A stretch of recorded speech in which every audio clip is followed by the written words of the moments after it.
Happy Thursday, Palm Beach Synagogue. Do you hear me? Yeah? Okay, amazing. So, um, a little bit of computer delays. That's why we came on a bit little late. I'm actually now in Portugal, believe it or not. Tani and I are in Lisbon, and we're helping the Chabad here. We're going to do a camp at the end of the summer.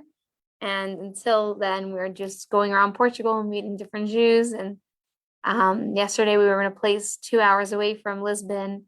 We met an Israeli family. We also did like a whole kosher and like a whole kosher process in a factory, doing different things. I'll tell you about it. But for now, we'll jump right into the Pirkei Avot. So right now I'm in the library at the Chabad house, and this library is really interesting because all the books, like over here, are all original Portuguese Jewish Torah books. So we have a lot of different stuff here. It's really interesting. So but for now we're gonna jump right into Pirkei Avos chapter 5. So I'm gonna share my screen with you, and we are going to delve into 3 chapters in the Pirkei Avos. So you're on the computer? Yeah, I'm doing this. Okay, so Pirkei Avos chapter 5. So the past weeks we've been going through Pirkei Avos. This is a opportune time to learn Pirkei Avos because we're leading up to the day of Tisha B'Av, which was the day of the destruction of the temple. And leading up to that time, we try to learn and practice a lot of character refinements. We like to learn about the building of the temple and about character refinement. So Pirkei Avos is a book of ethics and a lot of different lessons, a lot of meaningful lessons on different things that we would want to work on and things like that. So chapter 5 happens to speak about things in terms of numbers. The first couple of Mishnahs are about the number 10. Then there's a couple of Mishnahs about the number 7. And then there's a couple of Mishnahs about the number 4. And then a couple of Mishnahs about the number 3. Now, these are all significant numbers. The number 10 represents in Judaism, it represents completion. The number 7 represents mastery over one's emotions. And then we're going to go into 4 and 3, and they also represent a certain type of types of people and what they and who they are. So today I chose a Mishnah from the examples of 3, from the examples of 7, and from the examples of 4. So let's go into what that means. So the first Mishnah that we're going to learn is Mishnah number 6 in chapter 5. And here's the Hebrew, and we are going to read the English. So 10 things were created at the twilight of Shabbat Eve. These are, now, Shabbat Eve, the twilight of Shabbat Eve, and in Jewish time, it's called Bein Hashmashot. Bein Hashmashot. So we can go back to this slide over here. Asara Dvarim, 10 things, Nivra'u b'Shabbat Bein, Erev Shabbat Bein Hashmashot. 10 things were created before Shabbos during this halachic time of Bein Hashmashot. Now, according to Jewish calendar, everything starts at night. A holiday starts at night. Shabbat starts at night. Night is the beginning of the next day. Now, that time in between day and night is twilight. And in Hebrew, it's called Bein Hashmashot. Now, this is a halachic period of time that we don't know if it's necessarily day or night. And sometimes when things happen during Bein Hashmashot, it means that we are not necessarily sure. Sometimes it could belong to the daytime, and sometimes it could belong to the nighttime. Now, when God created the world, he started on a Sunday, Monday, Tuesday, Wednesday, Thursday, and Friday, he created man. So the reason that God created all the sun, the moon, the stars, the animals, the planets before man is because he wanted man to come into a world that was like set, like a stage that was set. Or the Talmud gives an example of like a banquet. You don't start setting up and cooking for a banquet after your guests have come. Before your guests come, you set up, you cook, you make a whole banquet, and then once your guest comes, he comes to a full table. So same thing with man. Adam and Eve, they came to a full table of God's creation, so to speak. And what they were charged with was this mission of, here's this world, here's this beautiful, bountiful world. And God says, I'm giving it to you, and you're going to be a partner with me in creation. You're going to help me refine the certain things in creation. Let's say it's a land. I give you land so you can refine it to make wheat, so you can make bread and provide sustenance. And I give you the stars and the moon and all of these different things in the world in order for you to use to rectify the world and bring it to its truest potential. So that is a big mission that man is charged with. And man comes into this world, and this whole world is created for him. And it's created half to finish, because God wants man to be a partner with him in creation, to assist him in, like, tikkun olam is the classic term that we're all familiar with. But the idea is that man is able to utilize the creations in front of him in order to do good, to do mitzvot and to follow Torah and make the world a better place. Now, this category of Ben Hashmashot is a time that is not the creation of the world. Like, the world is already set for man. Man already has everything he needs, but there are still a couple things that need to be created before Shabbat. Now, Shabbat, God rested on the Shabbat. He created 6 days and he rested on the Shabbat. So there's no more creation. But right before Shabbos, there's a couple of things that are created. So the Mishnah is saying that these things are all miraculous. These are all miraculous sort of things. So let's go through them. So the mouth of the earth that swallowed Korach. That was a couple of parshas ago. We learned that Korach, who was a cousin of Moshe, he started this campaign saying, why does there have to be a hierarchy in Judaism? Why does it have to be Moses and then Aaron and then us? We should all be the same. We should all be holy. What he was trying to ultimately do is kind of put himself in a position of power. And what happened is that Moshe and Korach's men had a challenge, had like a duel, and the mouth of the earth opened up Korach and all of the people that followed him, and they swallowed them alive. So that's a miraculous creation. So that was created. The mouth of Miriam's well. Miriam's well was their water source in the desert. It was like a water source that just accompanied them from step to step. The mouth of Balaam's donkey. So this refers to it doesn't really actually mean his actual mouth. It just means the prophecy that came out of this donkey's mouth was created. The rainbow was created after the flood, during the times of Noah. The manna is the food, the sustenance that the Jewish people were given in the desert. Moses' staff. Now, this was the staff that a lot of the plagues were performed with, right? The Nile was hit with the staff. The frog was hit with the staff. The shamir worm. The shamir was a worm that was like cutting edge technology. It was able to cut through stone. And that's how they built the Mishkan. That's how they cut big blocks of stone using the worm. They put the worm down, and the worm would just like feed its way through the stone and cut its way. So that's quite miraculous. Then we have the letters written on the tablets, the actual letters, the inscription of the tablets, and the 10 Commandments, the tablets themselves. Now, the tablets were quite a work of holiness. They were made out of sapphire.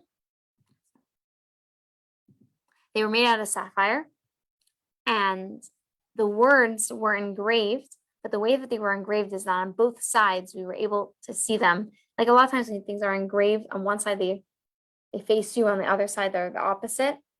Now the way that these letters were engraved is that on both sides they both faced you properly. The letters, you were able to read them. They were legible on both sides. So that's all quite miraculous. All these things are above a natural order completely. And then the Mishnah adds a possible 11 and a possible 12. Possible 11 is that some say that the burial place of Moses is included in this category of miraculous things that were created between the time of Friday and Shabbos, and the ram of our father Abraham. Instead of sacrificing Isaac, his son, Abraham sacrificed a ram. And number 12 is that some say also the spirits of destruction as well. So spirits of destruction, they refer to demons. as well as the original tongs. For tongs are made with tongs. Now, a lot of these things, they all kind of make sense of being miraculous things. The shamir worm, Moses' staff, the rainbow, the manna. Let's look at number 12. It's a little bit interesting. Everything in this category, all these 12 things or 10 things that the Mishnah says are all things that are above order of nature, and they don't require man's assistance to complete or to rectify or refine like the rest of the world was meant to be for man, right? Man comes into the world and the whole world is created for him, and the whole world is God like gives him this mission and says, I give you this world to rectify and to make better. But all of these miraculous things, there's no room for man to make better. They're just miraculous things. So what does it mean when it says spirit of destruction as well as the original tongs? So spirit of destruction, it refers to demons. There's nothing that man can do about helping create demons. It's just that you just have to drive them away or just get rid of them. But the original tongs, this is an interesting one. For tongs are made with tongs. So by tongs, we mean that anything that was made out of iron, anything that's made out of iron in all time, or anything that was made out of metal, it needs to be made with tongs. And what it's saying here is that everything that was created by man, everything that was made out of metal or made out of iron was used with tongs. But what we're saying here is that God created an original pair of tongs in order for man to do work with iron and with metal. Now, original pair of tongs seems interesting. Seems interesting that this would be included in a list of miraculous things, because honestly, pair of tongs don't have to be made miraculously. You can make tongs by using a mold. You can make tongs by shaping them and using fire. Why did God have to create an original pair of tongs in order for all iron and metal work to be made in the future? Now, there's a really interesting lesson that is taught to us by the Lubavitcher Rebbe. What's interesting about this whole tong situation is, besides for them like not being miraculous, when we look at Pirkei Avos, we see it as a book of ethics. This seems almost like a story, a book of ethics to teach us how to live our lives. So there must be some sort of lesson from this Mishnah, and it's not just cool and interesting information. There must be some sort of lesson. Now, in life, there's two categories of things that we do to rectify the world. We rectify good from bad, and we rectify neutral to even better. The tongs, what they represent are tongs or means to an end. Anything that we need to create or to produce in the world needs to be done by a couple of different steps along the way. For example, in order to make money to feed ourselves, give charity, or use for our own good, we have to wake up in the morning, we have to go to work. There's a lot of different steps that we need to take in life in order to reach our desired outcome. And a lot of times we see these steps as just being preliminaries to the actual big thing. So let's look at tongs as being like that. Tongs are not necessarily, if I want to make a metal carriage, the metal carriage is my outcome, but I'm going to need tongs in order to make them. Recently, Tani and I, we went to a factory somewhere in the middle of Portugal to do a kosher inspection. And we went to a vegetable factory and we watched the whole process of how frozen vegetables are made. And there's people that are manually standing there and they're going through the vegetables and they're making sure that everything is going to perfection. But there's a couple of steps along the way. It's a lot of different steps and a lot of different people doing one small job in order to make the process go. And the people that are in the beginning of the line, the ones that are sorting zucchinis, are not watching the end of the line where somebody is actually putting a label on the package. And then we almost see like the end of the end where we go to the supermarket and we buy the frozen vegetables. But there's a whole process of production that happens in order for something to actually have an outcome. So same thing with us in life. There's a lot of things that we do, a lot of outcomes that we need to accomplish, a lot of things that we need to produce. And there's a lot of little steps that we take along the way. And when it comes to Torah and mitzvot, when it comes to doing a mitzvah, there's a lot of different things that we do in order to get to doing a mitzvah.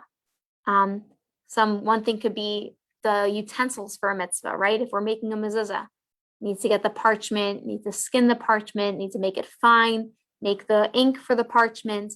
There's a lot of different steps. And all these steps that are involved in getting to the mitzvah are actually part of the mitzvah itself. So that's what the tongs represent on their own. Now, what about the original tongs? What's the lesson for original tongs? Why did a pair of tongs need to be created with an original pair of tongs? Now, the lesson for this that Pirkei is telling us is that the original tongs were created by God. And they were created in order for us to facilitate any objective that we need to accomplish.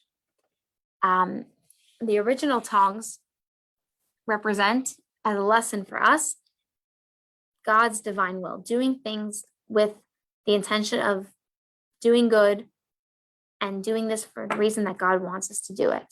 So it's almost like a bit of a chain. The original tongs represent doing things because God wants us to do them, or doing things according to the divine will.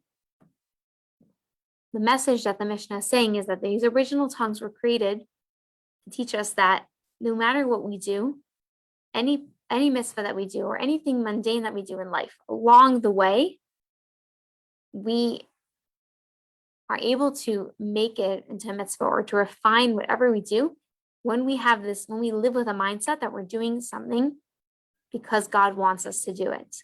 We're doing something because this is God's will.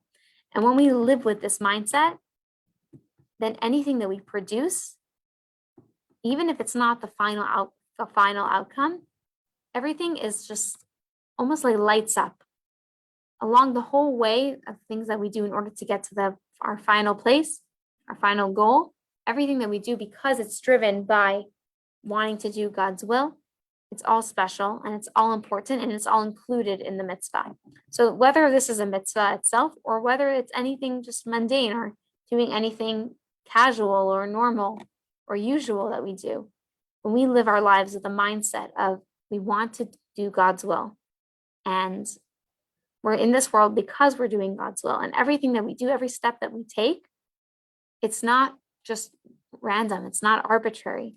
We're doing it because there's a goal that we need to accomplish. And sometimes when it comes to goals, there's a lot of little things that we need to get there.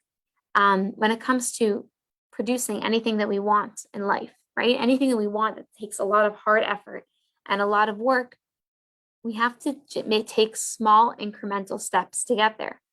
There's an interesting book which speaks about anything that you want to accomplish in life. How does somebody become successful?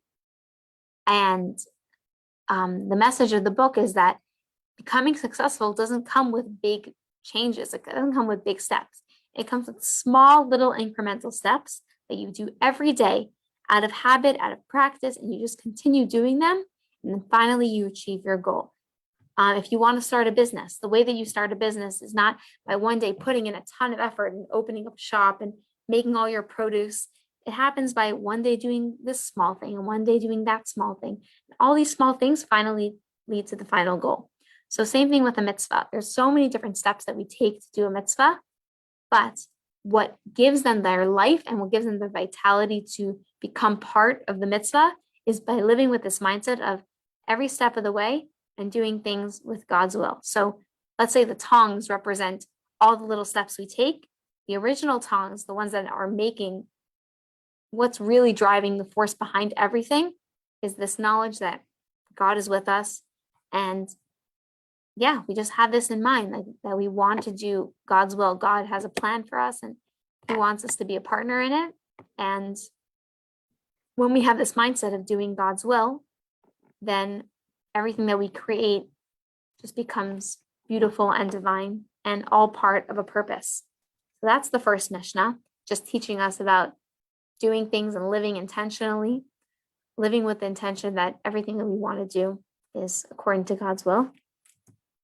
The next Mishnah we have, it doesn't seem like I wrote it up here. It's chapter 5, Mishnah 7. So the Mishnah goes like this. Now we're moving into the category of 7. Shiva dvarim begolam, v'shiva b'chacham. There are 7 traits of a golam and 7 traits of a wise person. Now, a golam is, a lot of us know the story of the Maharal of Prague, who was a rabbi that lived in Prague. He created a man who just was like, there was a lot of anti-Semitism in Prague, and the Maharal the story goes that the Maharal created this golem, which was like a man but he wasn't like animate. Like he didn't have a personality or a soul. And he was able to like do certain missions for the Maharal and stop the anti-Semitism.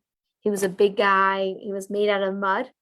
But a golem, according to the Rambam, a golem is somebody who is yet not refined. Like he has intellect, he has a personality, has emotions, but like they're not in effect yet, almost like a child. Like he has potential, but he has to work on himself a lot, in order to be like a proper person. So a golem, you could also translate it as a bore or somebody who's just not refined. So there's 7 categories of somebody who isn't refined, a golem, and 7 categories of a wise person. Let's go into them. So the first one, a wise man does not speak before one who is greater than him in wisdom or age. So it's interesting. It says wisdom or age. It could be somebody who's younger than him, but is wiser than him, or it could be somebody who is not as wise as him, but older than him. Now, the wise person doesn't speak before either of them because the wise person knows that everything that he's going to gain is going to be from listening to other opinions.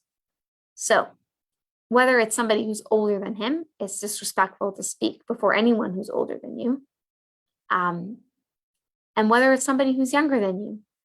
It says that in a Beis Din, in the original Beis Din during the times of the Beis HaMikdash, the youngest person would speak first, because the youngest person in the group of rabbis, because if the older rabbis were to speak first, then the younger rabbi would feel intimidated and feel like he doesn't have anything to share, anything to give.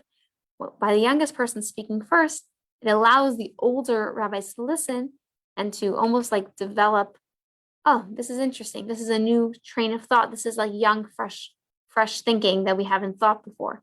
But at the same time, a real wise person is somebody who, regardless of their age or their wisdom, is somebody who always listens to take in other people's information first before contributing his own opinion. So that's the wise person. So if you're ever in a setting where you see other people are older than you that have what to say, or people that are wiser than you that have what to say, regardless if they are wiser than you or not, or if they are older than you or not, a wise person is somebody who doesn't rush to say his opinion because he wants to absorb other people's opinions first. The second one, he does not interrupt his fellow's words. Now, interrupting a fellow's words makes you unable to process another person's opinion or another person's words or another person's suggestions. When you interrupt, you don't really get the full scope of what a person is trying to tell you.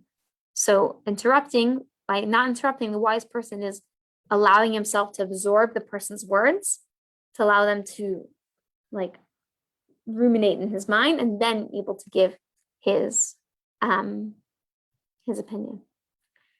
The third one, the wise person does not hasten to answer. Now, if we know this with education, right?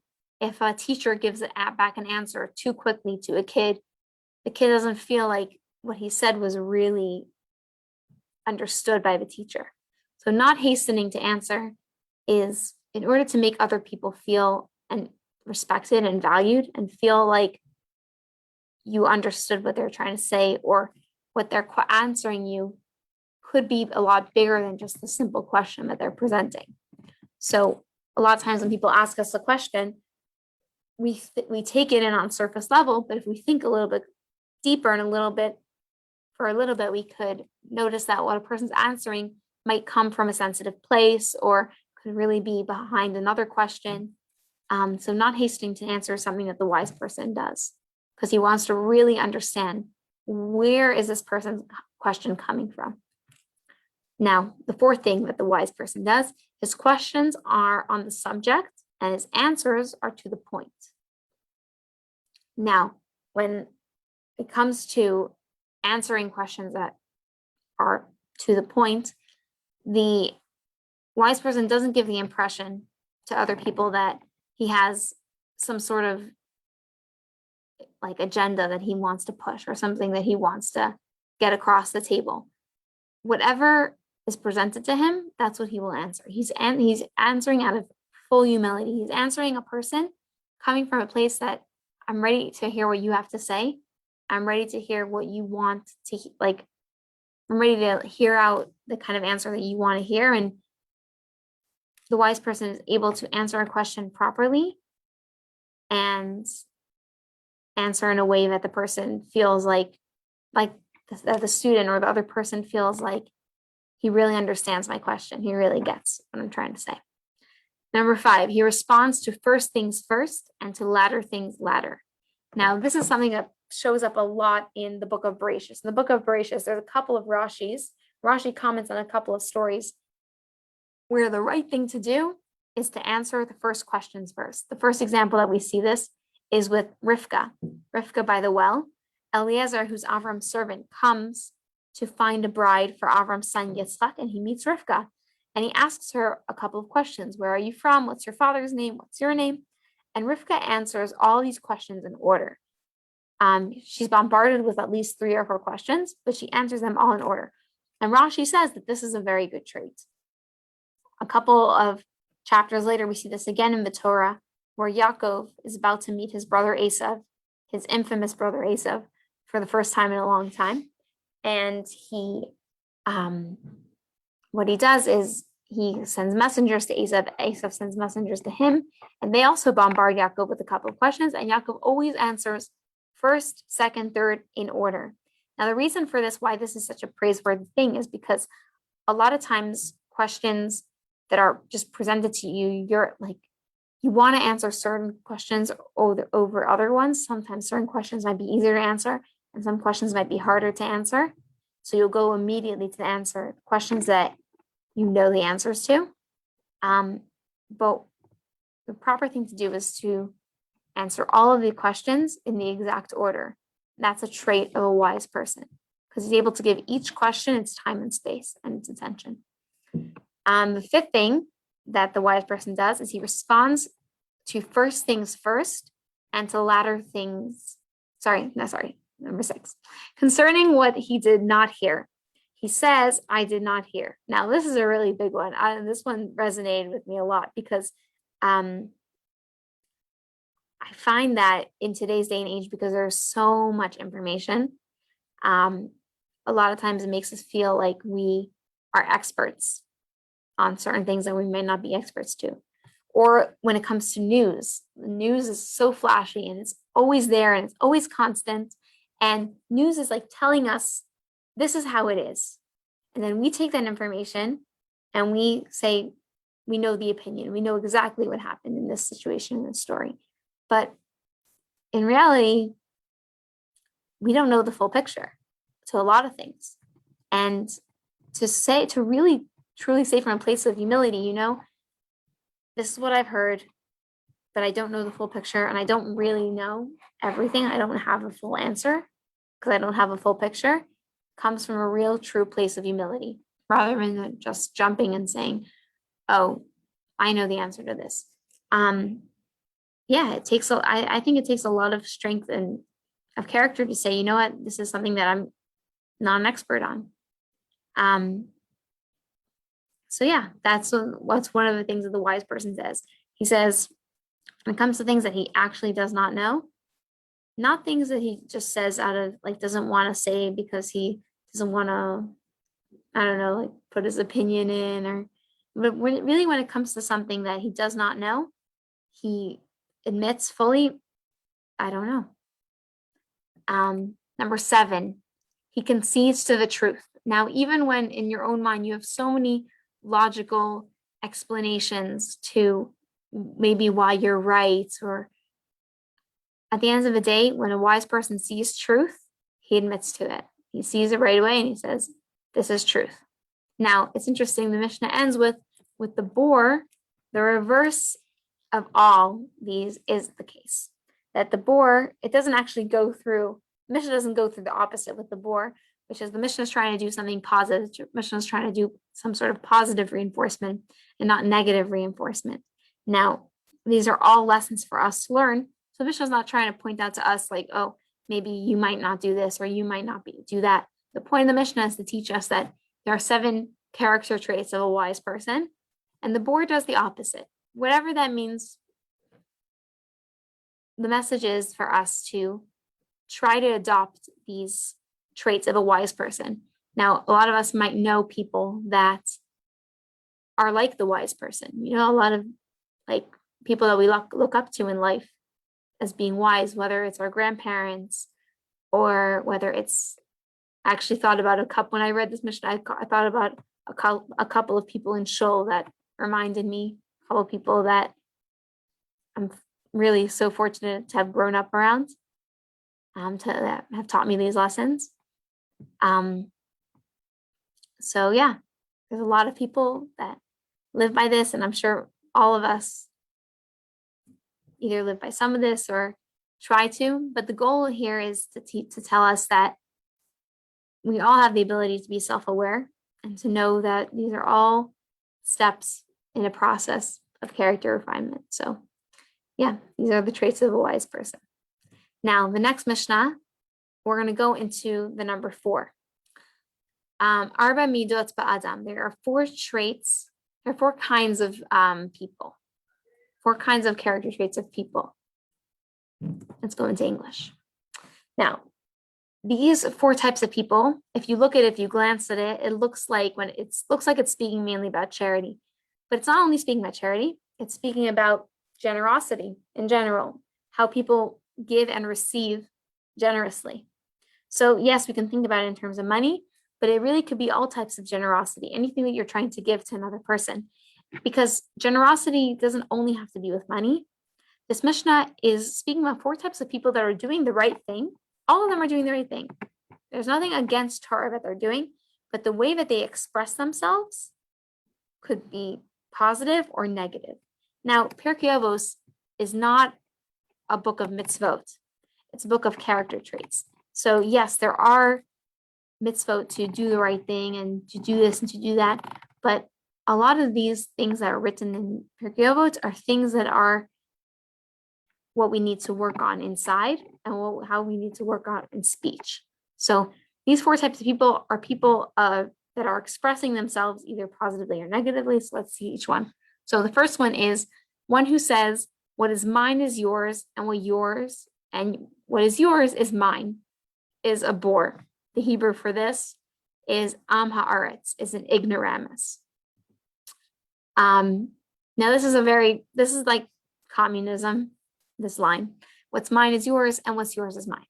Now, a communist kind of mindset, it seems very loving and it seems very brotherly, but ultimately the problem with it is a couple of things. We all know a lot of Russian history, and we all have grown up, not me, but I'm sure everyone in this Zoom has grown up either with Russian grandparents or Russian neighbors or following the history of Russia.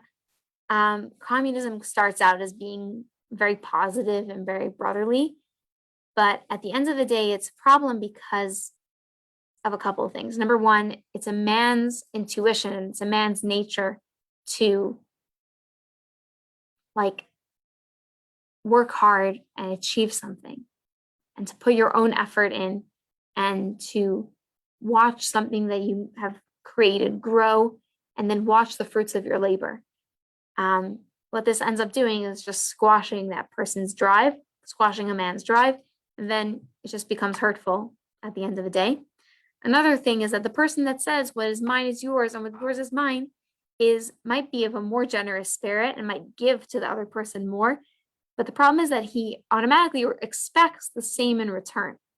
But that doesn't really happen. It's not possible for you to receive as much as you give because it can be different and can be translated differently. And that person just ends up being hurt. And that's why he's called an Am Haaretz. He's called a fool because life doesn't work like that. The next thing is number 2. One who says, what is mine, and what is yours. This is a median characteristic. Others say that this is a characteristic of a Sodomite. Now, Sodom is a really interesting dystopian community that is brought to us that is introduced to us in Bereshis, in Genesis. Abraham moves from the land of Ur Kasdim with his wife Sarah. They go to the land of Israel. They go to the land of Egypt. And then they come back to the land of Israel. Now, on the way back, Abraham's nephew, whose name is Lot, he decides he doesn't want to continue journeying with Abraham. He wants to go live in a certain place called Sodom, which is known for its lush greenery and pastures. And he wants to start a life there and start his family there. Now, the problem with Sodom is that the people that live there are negative and really just not positive, good people, and they're not hospitable people. And it even says that in Sodom, it's a crime to give charity or to be hospitable. So much so that when 3 angels come to visit Lot has a hard time bringing them into his house because the whole city hears about it and gets upset.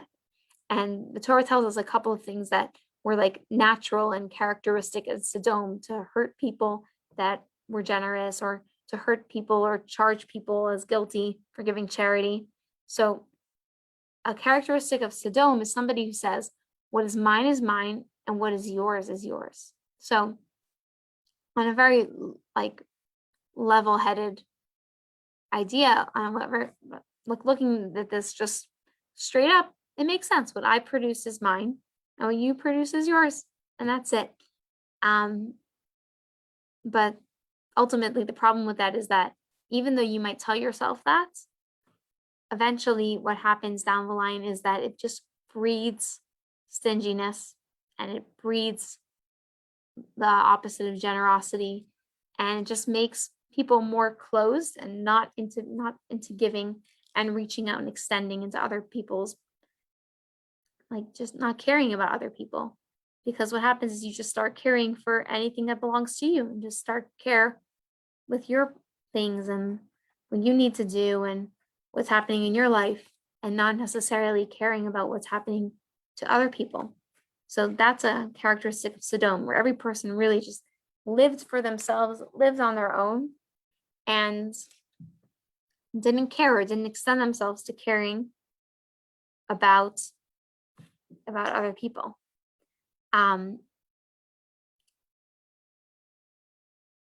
Yeah, it's just not a good, it doesn't end up being good down the line. The words in Hebrew, let's look at the words others say. So in Hebrew, the others say is translated as yesh omrim. There are those that say that this is a character of Sodom. So what the Mishnah is trying to say by adding that word is that when people start saying that, when people start living by this mindset, that's how it produces a dystopian community like Sodom. That is how it produces a dystopian society, or a society that isn't generous and isn't giving. One thing that's interesting that I read while being here in Portugal is that before the expulsion, the Jewish community of Portugal was known to be one of the most generous communities. And it's a beautiful sight when a community, everyone is working hand in hand, being generous. So as a society, when it comes to a mindset or what we say, when we give off this attitude of what is mine, and what is yours, we create, slowly but surely, we build a society that isn't hospitable and isn't caring. Now, number 3, one who says what is mine is yours, and what yours is a chassid, a pious person. Now, the chassid, what he has, it might not be that he has a lot, but the way that he expresses it, when he says what is mine is yours, and what is yours, what he's saying is that I'm not taking from you. I don't have the desire to take from you, but what I have, it might not be a lot, it might be very little, but I would love to give to you, and I would love to be generous, and I'd love to reach out to you. So it's reaching out to other people, but at the same time saying what's yours is yours. Like giving each person their space and not and just minding their own business and not going into their life and trying to pry from them, but being able to be generous and always to be there and letting others know that you're loyal and you're there for them. There's a Hasidic story that is told of a schoolboy that comes to school and he forgot his ink at home, and he asks his seatmate for some ink, and the boy says to him, "No, you forgot your ink. You deal with it. This is my ink and I need to use it. And if I don't give this to you, I might not have enough." So the school teacher hears them, and the school teacher says to the boy, he says, "Can you show me what we learned today? Do you remember what we learned today in the morning?" And the schoolboy says, "Yeah, we learned the aleph bays." So the school teacher says, What is the aleph bays?" So the boy holds up his paper and he says, "Here, this is an aleph, this is a bays, this is a gimel." And the school teacher says, "No, that's not the aleph bays." And he's like, the student says, "What? I thought we learned this is aleph, this is bays, and this is gimel." The teacher says, "No. The aleph of Judaism is that when your friend asks you for ink, you give it to them. And the base of Judaism is that when your friend asks you for ink, you give it to them. And the gimel of Judaism says, and you ask your friend, when your friend asks you for ink, you give it to them." Basically, the whole point of Judaism is to refine us. The whole point of Torah and mitzvah is to refine us, to refine this world, and not to live in a closed-minded way that we're only living for ourselves, but we're living for other people and trying to be there and help, because we all have something that we can contribute to each other and to our friends, and that is special and unique. My mother always told me that my great-grandmother, who I met when I was very young, but I don't really have any memories of her, my mother's maternal grandmother, she would always ask the grandkids for chips. If like the grandkids were like walking around with a bag of chips and eating them, and then my bubby would ask them, "Oh, can I have a piece? Can I have a piece of popcorn? Can I have a piece of chips?" Now, obviously, she doesn't want chips or popcorn. She's an old lady, but what she was trying to do is to instill a spirit of generosity in her young grandkids, and that's something that's very important from a young age, to instill kids with a spirit of generosity. And the last one is one that says, "What is mine is mine, and what yours is what is yours is mine," clearly is a wicked person. So that's that Mishnah. And let's talk about on the Jewish calendar. Rosh Chodesh Av is coming up on Shabbos, and then following Rosh Chodesh Av is going to be the 9 days. The month of Av is known as a time of mourning, because we have this famous day of Tisha B'Av. Tisha B'Av is a day that both the Babylonians and the Romans, in 2 different years, the temple was destroyed by them. This month is actually such a sad month that we call it Menachem Av. Whenever we refer to it, we call it Menachem Av, because Menachem comes from the word comfort, and Av comes from the word father. So even though we're going through these hard things in the Jewish calendar, these hard days, and imagine Jewish people have been commemorating Tisha B'Av and fasting in Tisha B'Av for hundreds and thousands of years. It's not an old tragedy; it's a new and very present tragedy, especially because we still live in exile. We don't live in Jerusalem with the Holy Temple, and we're still waiting for the day when we'll be reunited with that. And the 9 days leading up to Tisha B'Av are the 9 days a period of mourning. It's customary for people to be extra safe during the 9 days and not to go on adventurous trips or not to swim, because it's a negative day on the calendar. And then on the 15th of Av, we have the Jewish Valentine's Day, which is called Tu B'Av, which is the renewal and the rebirth after such a tragedy. And in general, this whole month is connected to redemption. We're taught that when Mashiach comes, Tisha B'Av, and this whole month is going to be one of the happiest days, because it's going to be days where we look back and we say, wow, we really worked, we really mourned for hundreds and thousands of years, but finally we're at our destination, we're at our goal, with all together out of exile. So yeah, that's Pirkei Avos, chapter 5. if anyone has any questions, we have a couple of minutes. Or if anyone would like to share anything. Anything that resonated with you. So Are you able to unmute? Mara, is unmute everyone able? others. Let's see. See if you could unmute people. I just wanted to thank you so much for your intellect and for your articulation in this beautiful learning. I absolutely loved it, and it was amazing. You really just kind of made it so understandable. So I appreciate that. Thank you so much. You're welcome. I really appreciate that.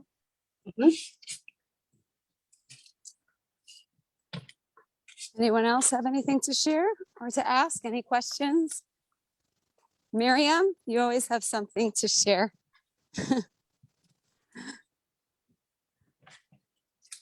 Okay. Oh, This was my first time here and listening to the women's point of view and learning this, and I enjoyed it very much. Thank you. thank you, Melody. Thank you. Welcome to our group. Thank you. Thank you, Hindy. Thank you so much for taking your time to prepare this wonderful class. And I think we have a lot to think about now, and it was very meaningful and inspiring, especially in these days. And thank you very, very much. We really appreciate it. Thank you everyone for participating. It's always beautiful to learn with women.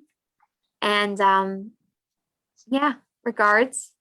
Have an amazing Shabbos and rest of your week. Thank you. And Same to you. yeah, And we'll see you Go all ahead. either on Shabbat or next Thursday at 10 o'clock.